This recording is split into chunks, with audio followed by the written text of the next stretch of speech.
Olá, amigos runners, tudo bem com vocês? Bora para mais uma live de número 422. O estagiário convida, Canal Run, Robert Run. Como vocês sabem, sempre trazendo o melhor conteúdo da nossa ultramaratona e as personalidades que fazem esse esporte que a gente tanto ama.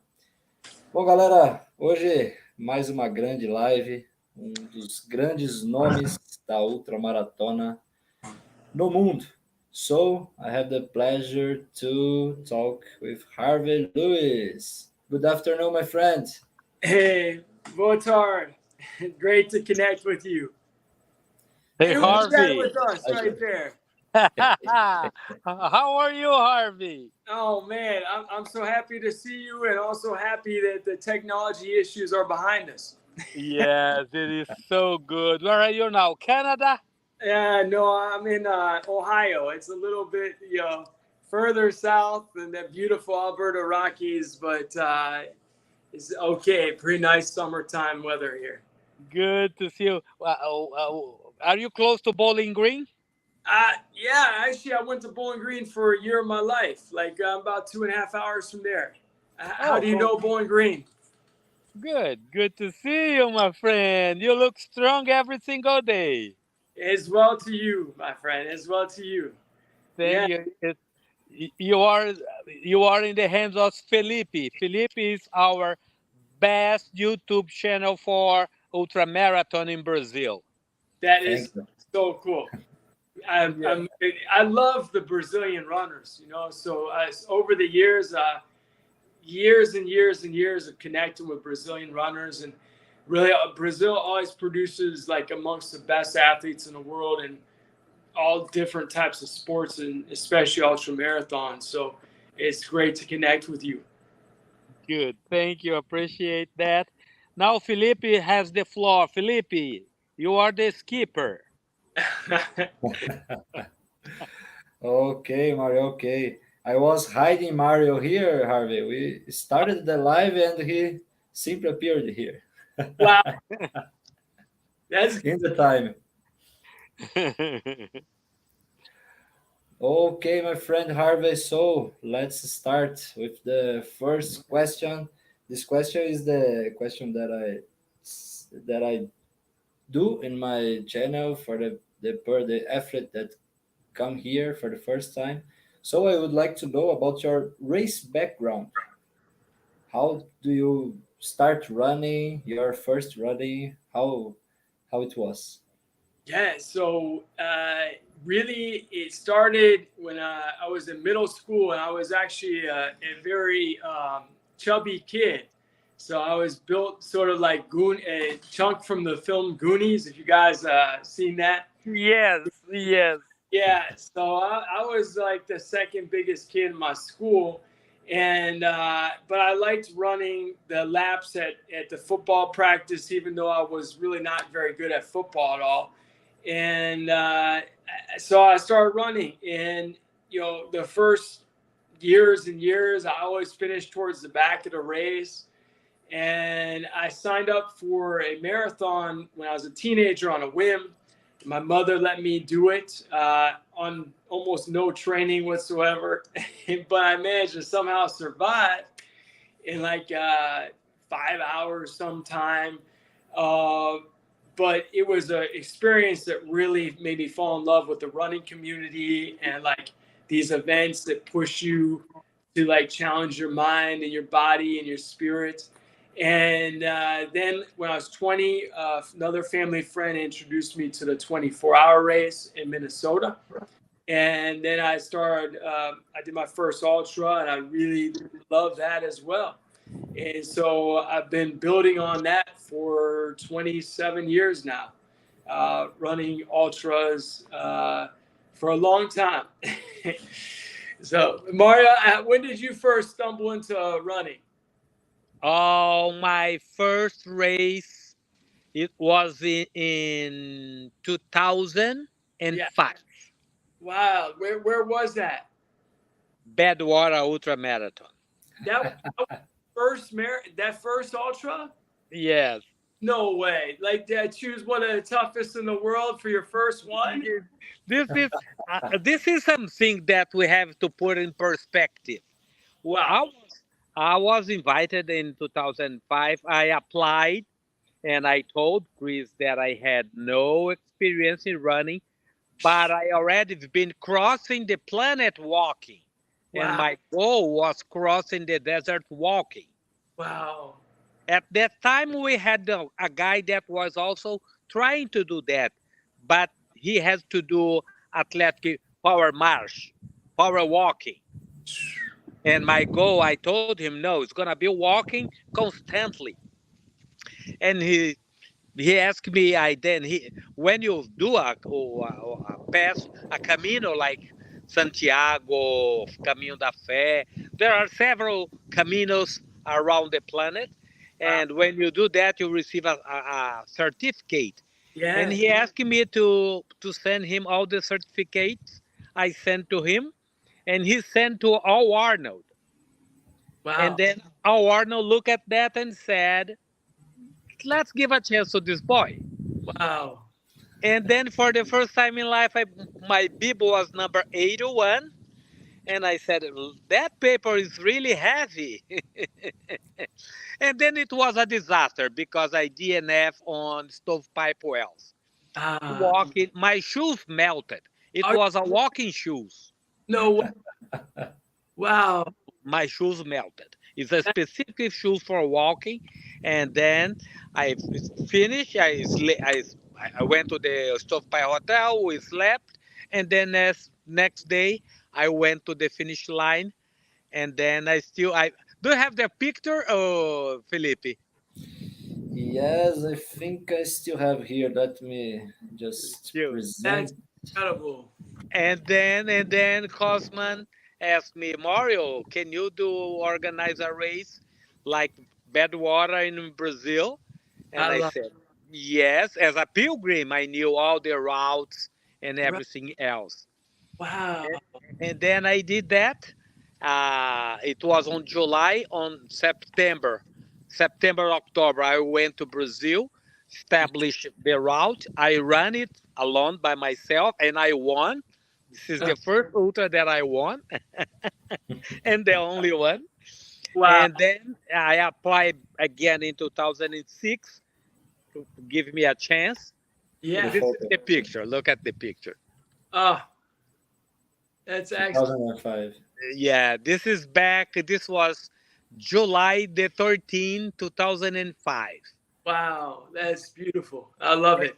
And then after that in 2006, I finished Badwater, and then Brazil on 35 starts, and 20 years has passed. So that's why he gave me the opportunity to be a rookie, very rookie, new in running, because what's behind me was the Brazil on 35, Uh, not the athlete. yes. That's It's that's amazing. it's a very interesting story. So I usually say in Brazil, when I talk to my DNF friends, I Right. say, "Hey guys, Brazilian 35 just born on the back of one DNF. I love it. I love My worst nightmare in ultra marathon, that was DNF in Badwater, is also my most beautiful realization in sports. Yeah, it's always the truth. You know, we learn the greatest oftentimes by our falls. Yeah, then it's good. So from starting from there, I got the taste. I was bitten by the bug, and I love that valley. I love the desert. Since then, how many times we met there already? Over, 15, 20. yeah, that's yeah. But about you, what was your first race? My first race after Badwater. Oh no, I mean, our friend here. Okay. Yeah, Oh, yeah. Felipe. Fel- Felipe. Sorry, Felipe. Felipe, what was your first race? Uh, my first race was a half marathon in July of 2018 5 years ago. Wow. And then I did my first marathon after 11 months. Yeah. And my first ultramarathon, a 60 kilometers ultramarathon, with one 1 year and a half that I was running, and then I was just going up and going up. And this year I was Brazil 135 finisher. Wow. That's really cool to see that development. Yes, and I have 5 years running, and I got this 135 miles finisher. This is the my main finisher. Would you like to go back to the 135? I I did 135 three times. The first one was in relay with other ultra runner, Yeah. and then we were finisher in there. The other I tried to do that there as a survivor, and then I was DNF in the 96 kilometer, and then this year finished in the whole distance. Nice. Not Yes, survival. not Yeah. survivor. Yes, That's because nice. it's too difficult to go survivor in there. Crazy, crazy people. So Felipe, let me tell you some secret about Lewis. Lewis, I counted his race because we were working with the passport and the sticker. I stopped counting in 249. This is recorded on a DUV and Ultra Sign Up.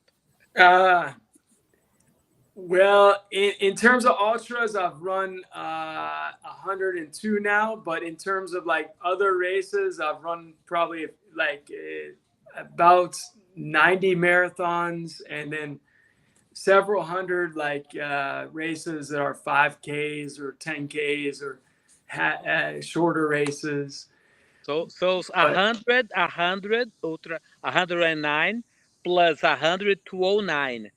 Okay, so you may have another one that get close to 250, but your DUV does not count 5, 10 and a half. yeah, no, yeah, So or no. so that's why I'm missing maybe 60 more races. Uh, well, I love it, and one of the best things about running ultras is that it connects people like across nationality, across ages, across cultures, and it's like you can always like continue to advance yourself even as you get older, like by trying a different location, a different style race. So it's kind of neat. I have a friend in Cincinnati who's 101.5, and he still runs. We're not running fast, but we still move, which is great. He's 101 years old. Yeah, 101. This is our goal. Yeah, I know. It's pretty amazing. Yeah, pretty amazing. Yeah, recently I saw something made by the Canadian government that Uh-huh. was, how do you wanna spend your 10 last years of your life? Interesting. And then it was comparing the ones that really does physical activity and Yeah, is exercising, the one that just pop pop and couch, como é? yeah, yeah, Yes, pop and couch and TV, and it's scary. It's yeah. scary. No, We it's are we powerful. are good. But anyway, And it's basically free. So that's the best thing about it. It's so nice to just get outside and move. yeah, you just need a pair of sneakers, and that's all. Yeah, Yes, it's true. No equipment, no device. Sometime I come back. yeah, This day here in Florida, we are 112. Really? So where are you right now exactly, Mario? I am in Castleberry, 10 miles north of Orlando. Oh wow. Is that your permanent home? Yes, my permanent home. I live here. Oh, I didn't know that. Yeah, I I live thought you here. were down in This is, Brasilia or somewhere. yeah, this is my plant that I'm trying to propagation from the mango tree over there, and Ah, there's some mangoes over there, and this is it. This is it. beautiful. There are the mango over there. This is it. Beautiful. Live here. We've been hidden here, but my address is also on the website, so I'm not really hidden. Back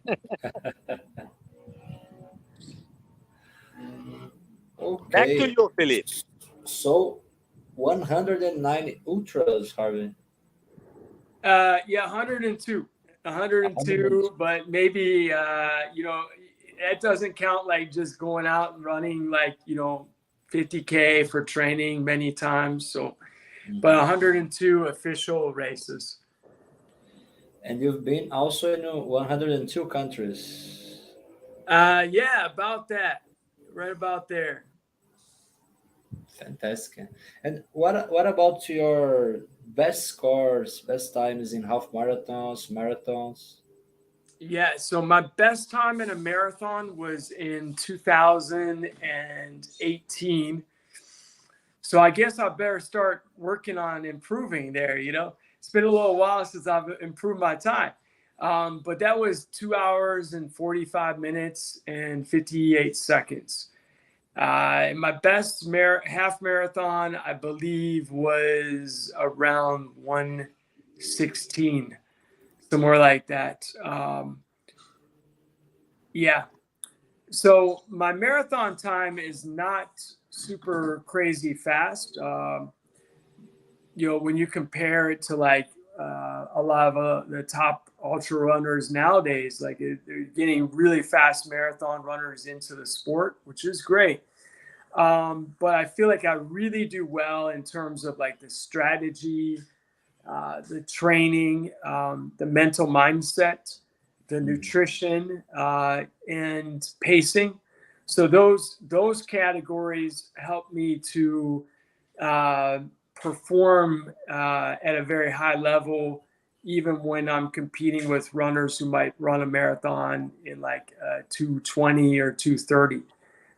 Just because so my speed is not bad, but it's not like where I can make the difference is with my um, pacing, my nutrition, my technique, and my strategy, and the mindset. That's where I really excel.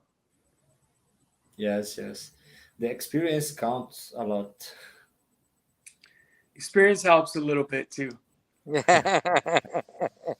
Yes. Although there was a young guy who was 26 who beat me for third place at this Canadian death race. Brandon, he got me by 3 minutes and 10 seconds, and which was outstanding. Like it was about, I guess we had about 280 people in the race, and he and I were going pretty hard at it from like the top of this Mount Hamel, about two-thirds of the way through the race to the very finish. And I did make a couple small errors, but it was a great race, and youth beats age there. Wow. So about countries, you still have 109 to go. About the ultras, you're saying? No, countries. Countries. Oh, You've been countries. Yeah. I'm sorry. Yeah, no, 102 right. countries that 109 to go. Yeah, I'd like to go to all the countries. There are some right now that are definitely far from the like. I don't really want to go to Syria or North Korea or Sudan.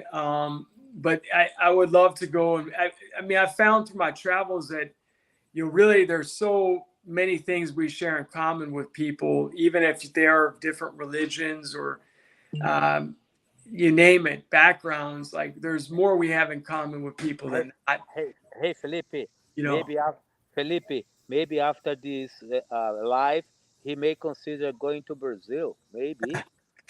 I love Nice. Brazil. Oh yeah, I love Brazil. Yeah, Brazil is one of my favorite countries.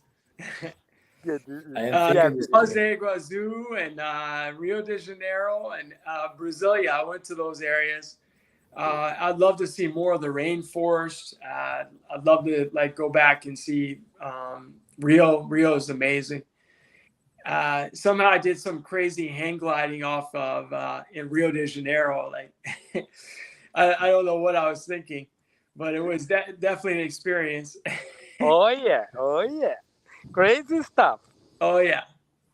The people are so fit in Brazil. You know, it's like I think having the beaches there, especially in a lot of the coastal cities, like people are very just super fit and spend a lot of time outdoors. So it's a great And the food, the for all. barbecue, Brazilian barbecue, that thing is a killer. Are you vegetarian? No. Oh yeah, you know I'm vegetarian. I'm actually vegan. Yes. So I've been vegetarian since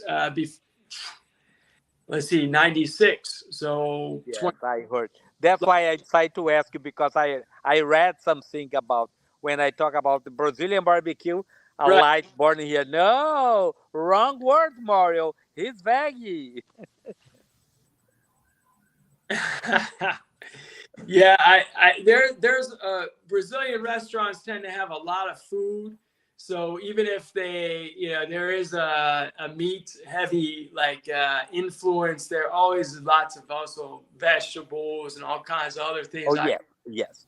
You know, You like have a buffet from salads is yeah, immense. the buffets are real nice. You know, all kinds of beans and rice and all sorts of things. Definitely. Good, good to hear. Back to you, Felipe. Harvey, other curiosity about 24 hours ultramarathons and 100 kilometers ultramarathons.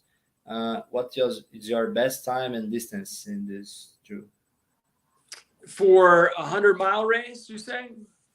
100 kilometers. Believe it or not, I've actually never run a 100-kilometer race. Really? That's really surprising. It's one of the races that I haven't, like in America, they're not very common. In fact, it's interesting because in my state of Ohio, they've just created the first 100K race that's happening next.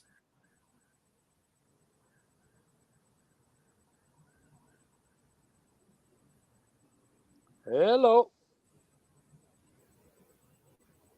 Hello? I think the 100K broke the signal. He's down. Yes.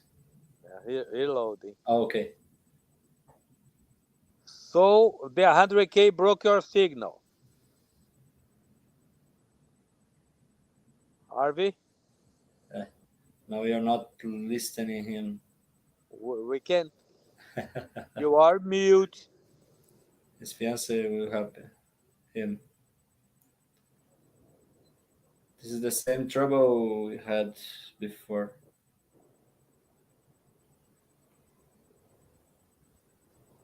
Eu vou traduzir aqui, enquanto isso, comandante. Isso aí, vai adiante. Só. Bom, galera, então eu perguntei aí sobre como ele iniciou nas corridas, né? Já faz bastante tempo que ele vem correndo, fazendo outras maratonas, né? Então ele disse que começou no ensino médio e ele tentou futebol, tudo, mas ele gostou bastante da corrida, né? A primeira maratona dele foi quando ele era adolescente e a primeira maratona dele foi para 5 horas, mas aí ele amou a comunidade da corrida, o desafio, né? E aí uma pessoa da família introduziu ele para uma primeira 24 horas, né? Foi a primeira ultramaratona dele. E aí ele tem feito ultramaratonas fazem 27 anos. Ele já tem 102 ultramaratonas. O melhor tempo dele seria 2 horas e 49 em maratonas e 1 hora e 16 em meias maratonas. Deixa eu conectar ele novamente aqui. And we're back. I'm sorry, we seem to be having a lot of tech difficulties tonight. So, but yeah, to answer your question, it's really surprising, but we do not have a lot of 100K races in America. Okay. I think they're pretty big in some other countries in Europe, and I know India is pretty big, but we have very few 100K races. And in my region, like we're actually just getting the first one next month, and it's like a trail race. So the closest I've done to that is the last weekend I did that 118-kilometer race, but it was a very mountainous race with like, I guess like about 6,600 meters of climbing. Yeah, so it's more common in America to have like 100-mile race.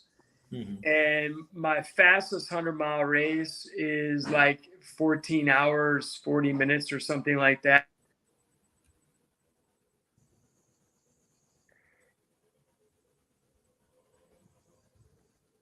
Technical issues again. Hey, Felipe. Yes. 14 horas é um tempo. Boa noite aí para Fantástico. Vilma, para Nusa. Boa noite para o povo que está assistindo. He's back. Back. Yes. It's working. Your voice? Yes, again. It's not working. You need to re-enter again, I think.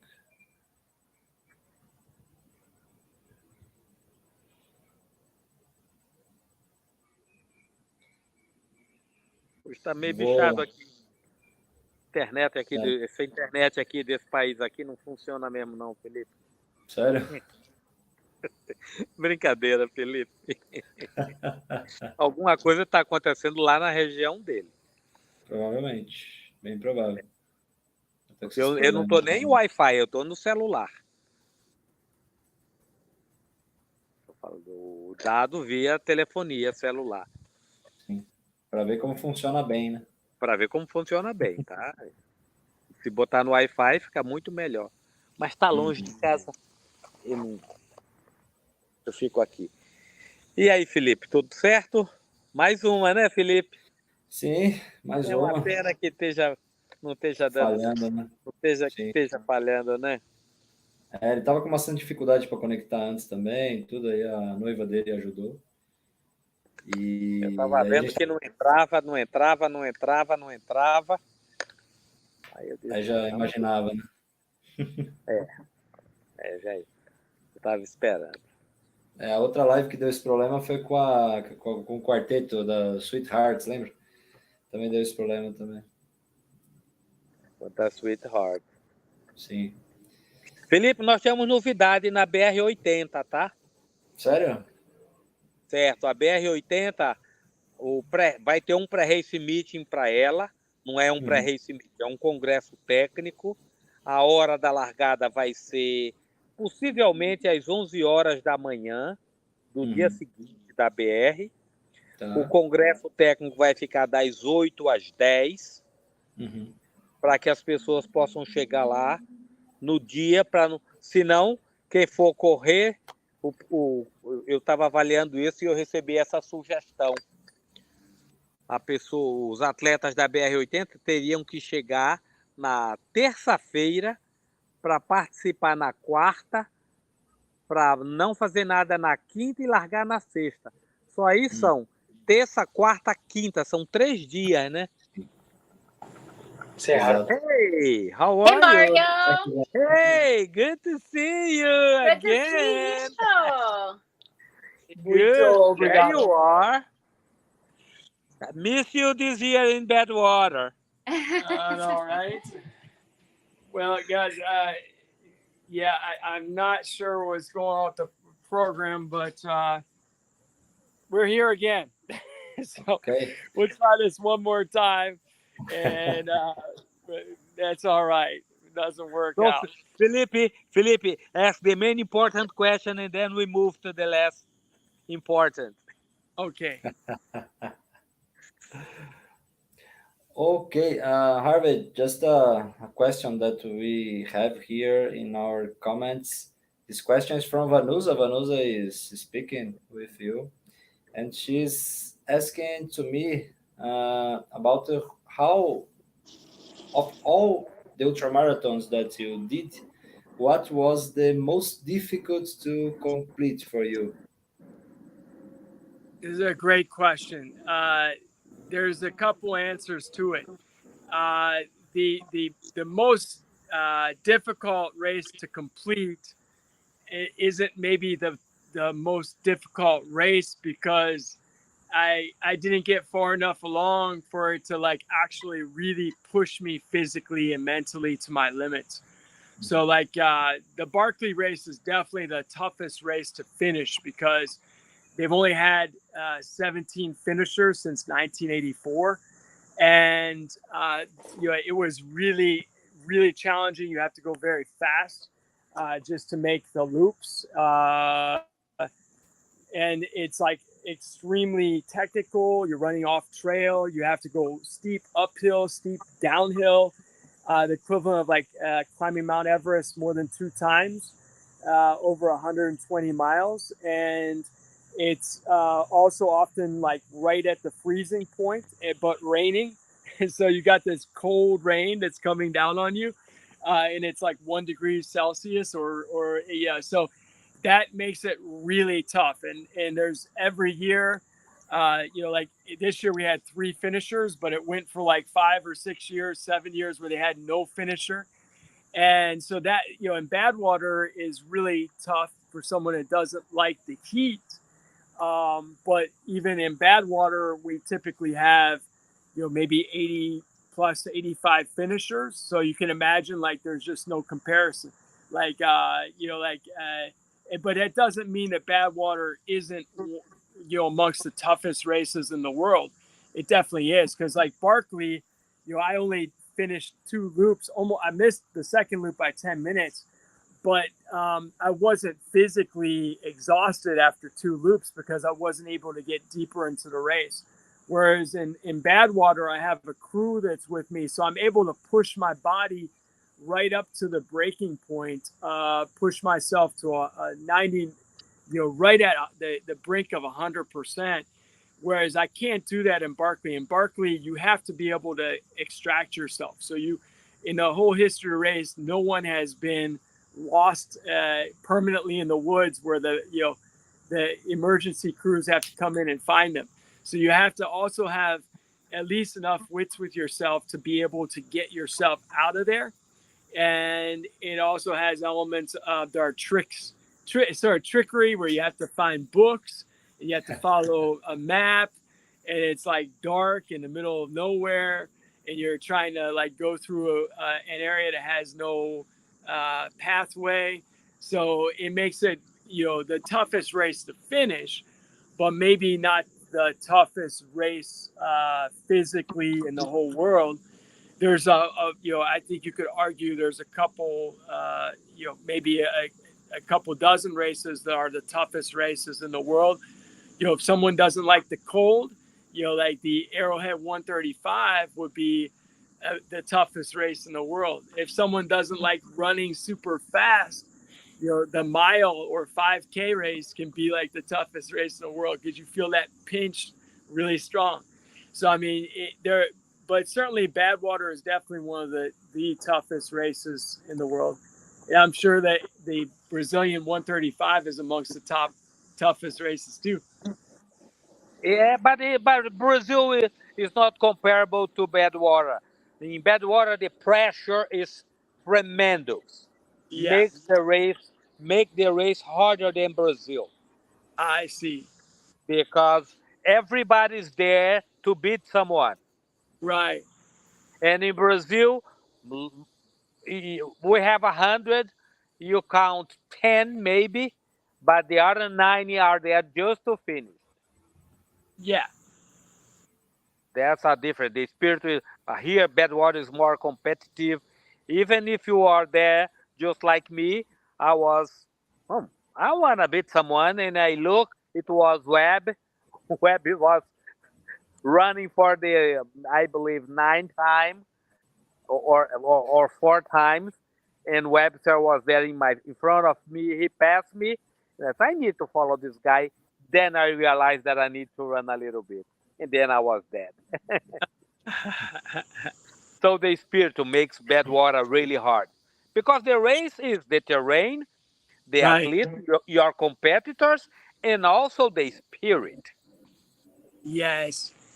Well, yeah, I'm sure the humidity is tough in Brazil too, though. Oh yeah, And Yes. and there's also if you're coming from a different continent, it sometimes can be challenging when you're adapting yourself to the environment.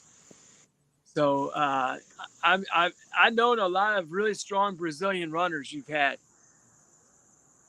good. Yeah, yeah. We had some good time. Brazilians, we had our time. We are looking for new wave for good runners to win bad water again. There you go. Yeah. Who was the man who won in 2000 and I think 2011 or 9, 2010? It was Oswaldo Lopez was racing against him, and there was a great battle. And I know that, like, I think the Brazilian runner had won in 2009, and then Oswaldo was running with him, and the Brazilian runner wanted, he was going to stop, and Oswaldo tried to get him out of the car. And even though they were, he could have just passed him, he was trying to get him out to keep running. Do you It remember was that? yes, it was Marco Farinazzo, That's right. Yeah. Yeah. the teeny guy.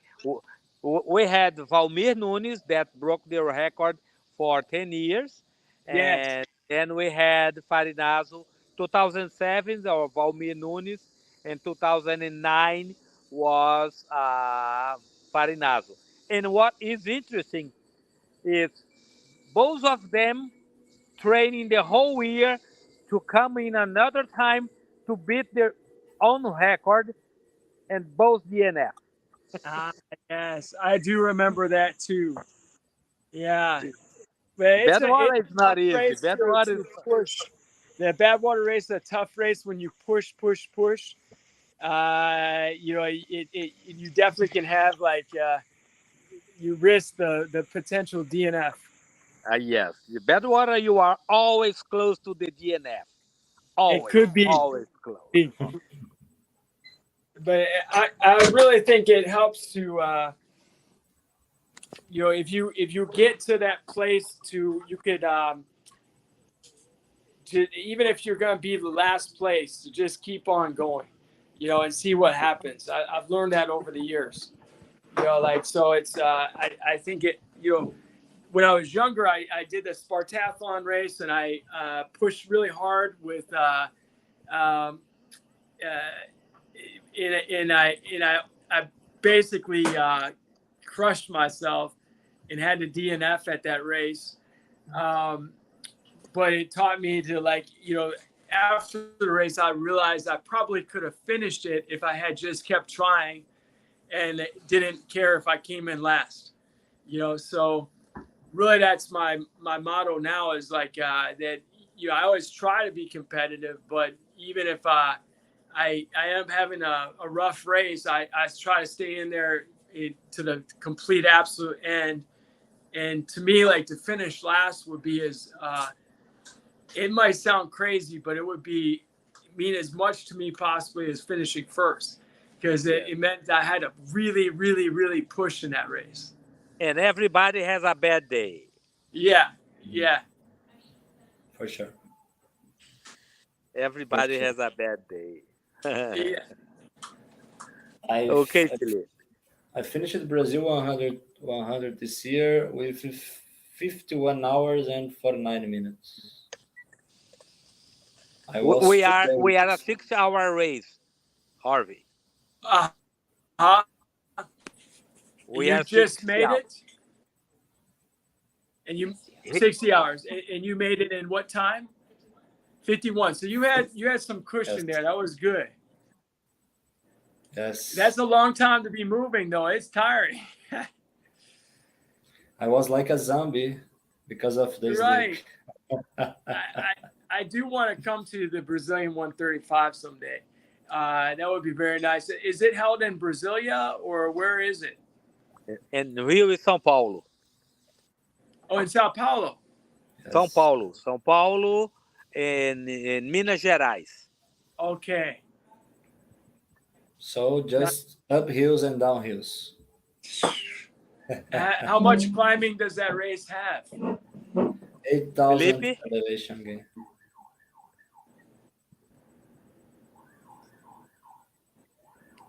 Yeah, that would be a beautiful race. I would love to see it. Yes. Yeah, 8,000. It's hard. It's hard, and it's sometime you can get 110 degrees, and at night you can have 55, That's amazing. and also hail, and also hail. So and hail. and hail. And if it rains, forget about your support car, because Oh no! only a Hummer, UV Hummer from military can go through that things. Are you serious? Yes, we had this year. Oh man! If So if you did visit, you have a aid station for people, or how did that work?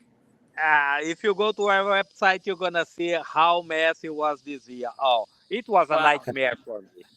Totally Oh, nightmare. And Felipe, you did the race this year Yes, this year. in that crazy rain. Mm-hmm. Man, The crazy rain and the crazy sun. congratulations! That's amazing. It is indeed. Do you have a final question? What Kelly is right here. She could probably tell you the honest truth. She is eating, but she could probably give you a better answer than I can. So, Kelly, when are you guys coming to run Brazil 135? I hope soon. My friend Nancy just ran this past year, and her pictures and videos of everything was beautiful. She ran, and Nancy Leven? Yeah. Love that girl. Yeah. She's an inspiration. Yeah, after I watched her run, I was like, yeah, okay, I am definitely ready to get there and run that. So, yeah. Well, you are one of the best race directors in the world, Mario. I mean, you're always glow, and you're always so kind to everybody. So it's you're a great ambassador for Brazil. Thank you. This year we have a new course. A new course.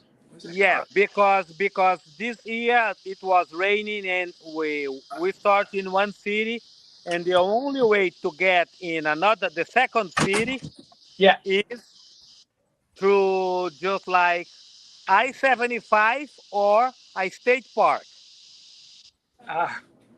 You have I-74 in Ohio, don't you? Yes. Right. We have 74 and 71.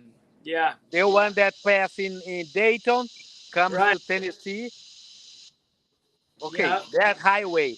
And the state park, the race starts on Thursday, and the state park told us, you guys have to consider not having your permit suspended, but I'll give the final answer tomorrow, on Tuesday.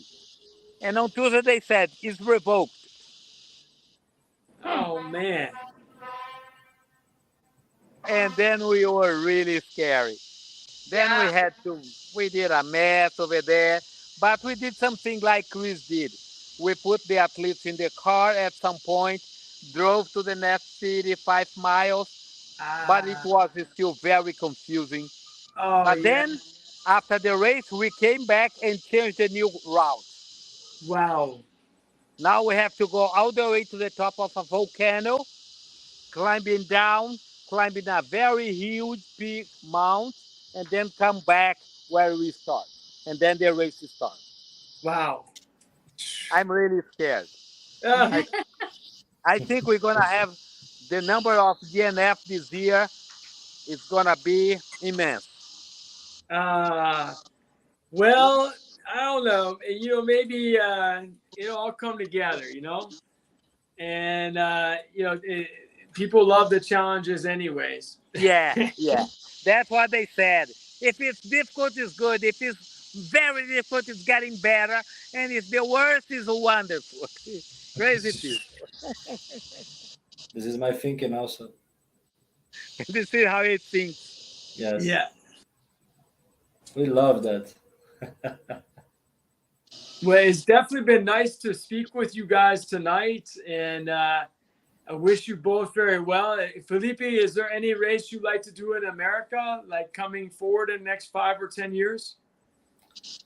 Battle Other 135. This is like my dream. That is great.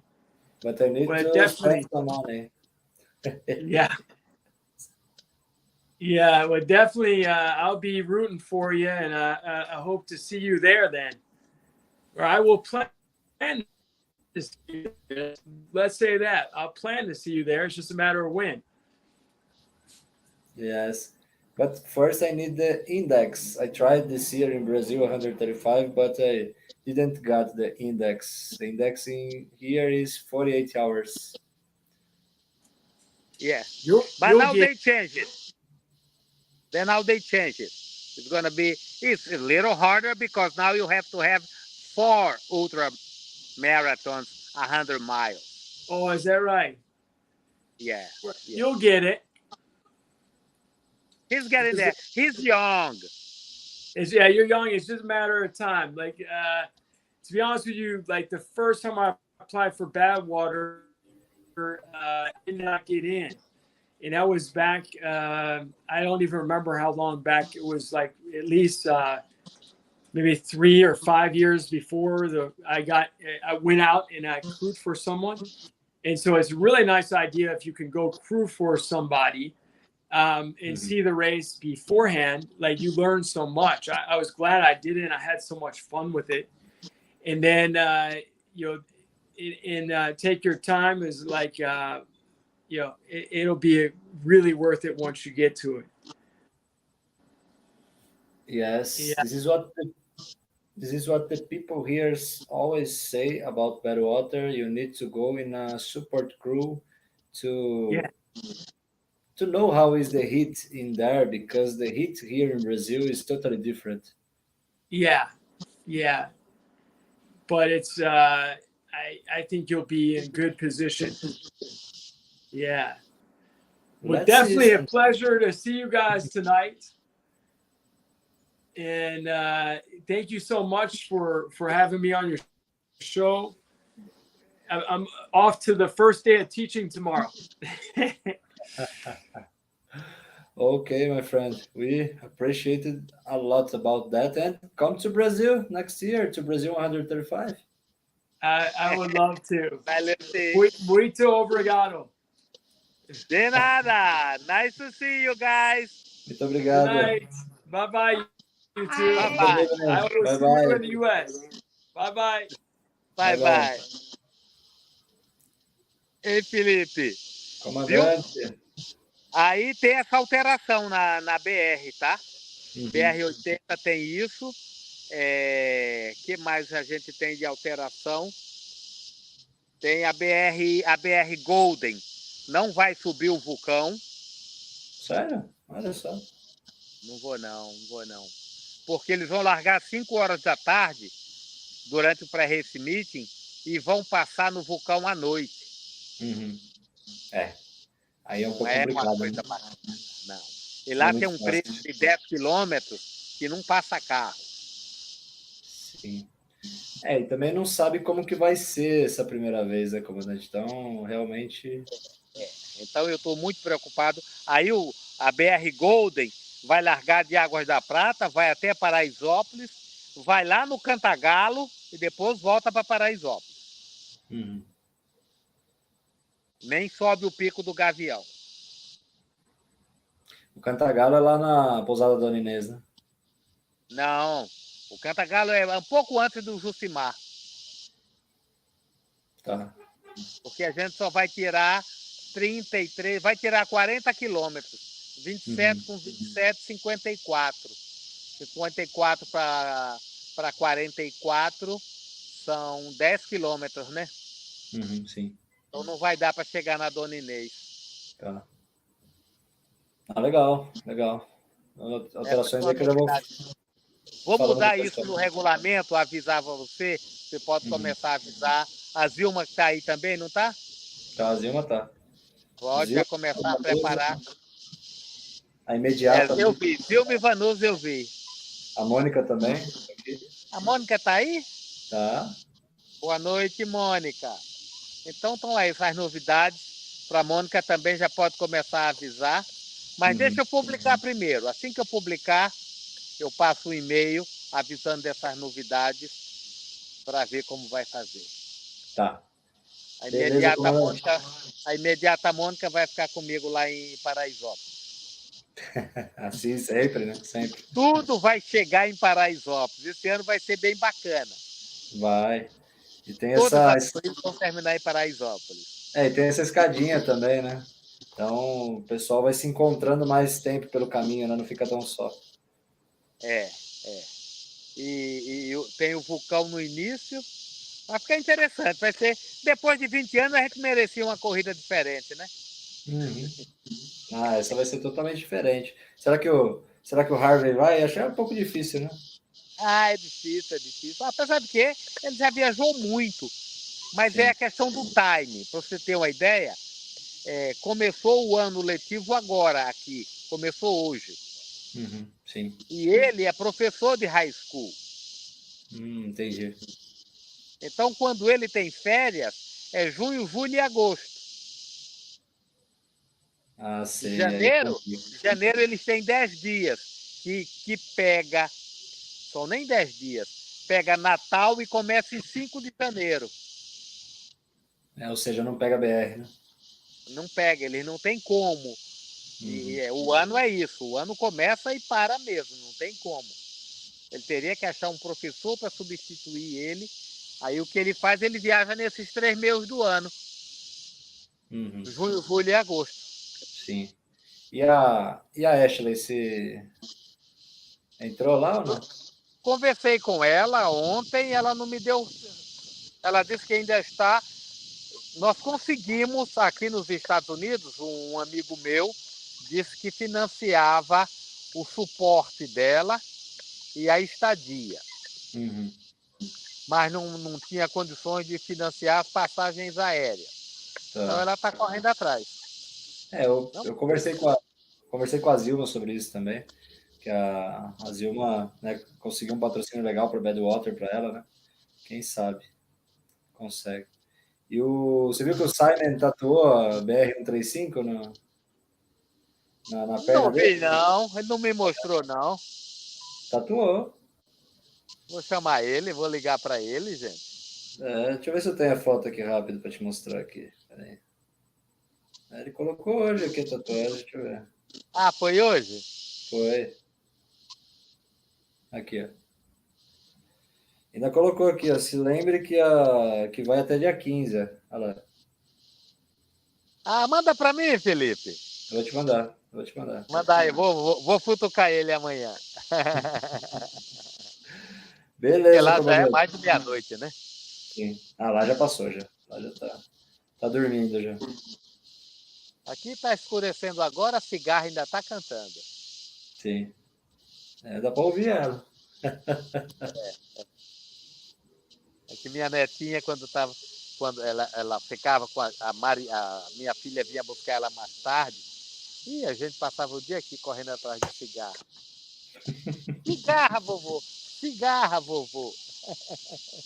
Ah, isso é legal, É legal. Pois tá bom, Felipe. Então vou lá, comandante. Uma dor de cabeça, Obrigado trabalho. mais uma vez. Parabéns aí. Parabéns pela sua entrevista, seu canal. É sempre bom trazer as pessoas. Ah, entrei em contato com o Arrowhead, tá? Ah, Arrowhead, legal. Mas não recebi resposta. Eu vou ligar para ele. Legal. Tá. Assim que tiver aí uma resposta, já me fala que a gente marca.